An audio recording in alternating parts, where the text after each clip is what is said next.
वो लिखी खत सजन दे सभई सूर सलवा लिखी खत सजन दे खबर बुध चए पियो खत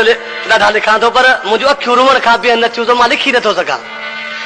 लिखी खत सजन दे सभई सूर सलवा लिखी खत सजन दे सभई सूर सलवा रुअण खां निमाना नहीं नेण जलवा लिखी खत सजन दे सभई सूर सलवा लिखी खत सजन दे सभई सूर सलवा रुअण खां निमाना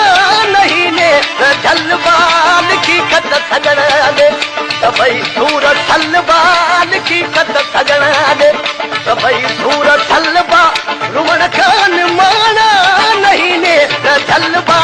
लिखी खत सजन दे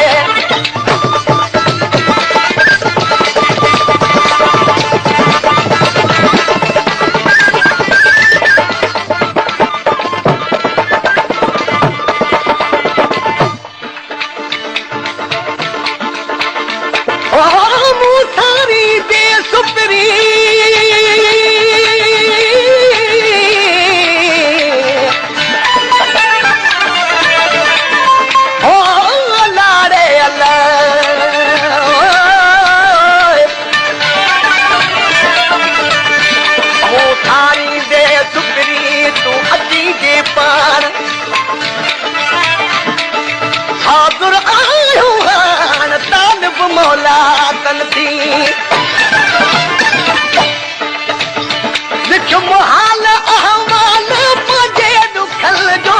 कमल गुज़रल ऐं विछोड़ो वधन जो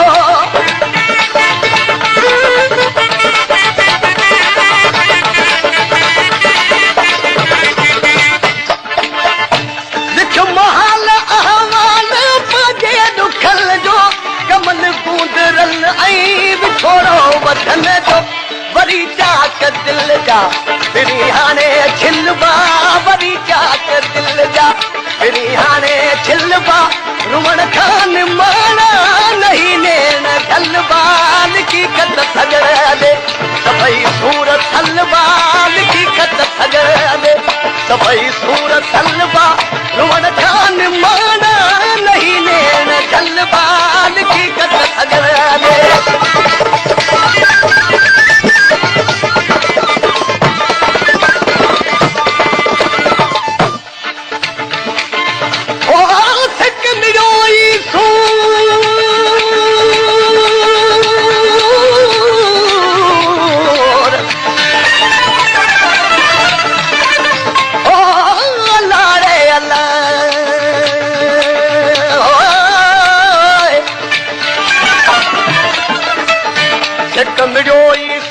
पर सूर बिछड़ जा सिक मूं सुम्हण सिक विञायो माठन अचे मूर चाहूं दर्द फिराक जूं मुंहिंजो देह बुझे पियो चाहूं दर्द फिराक जूं मुंहिंजो देह बुझनि पियो दूर हम लहियो कहिड़ो कलूर जो साध न सुने की न की नवा सूर न सूर आहिनि अदब दर्द तुंहिंजे जा दस्तूर आहिनि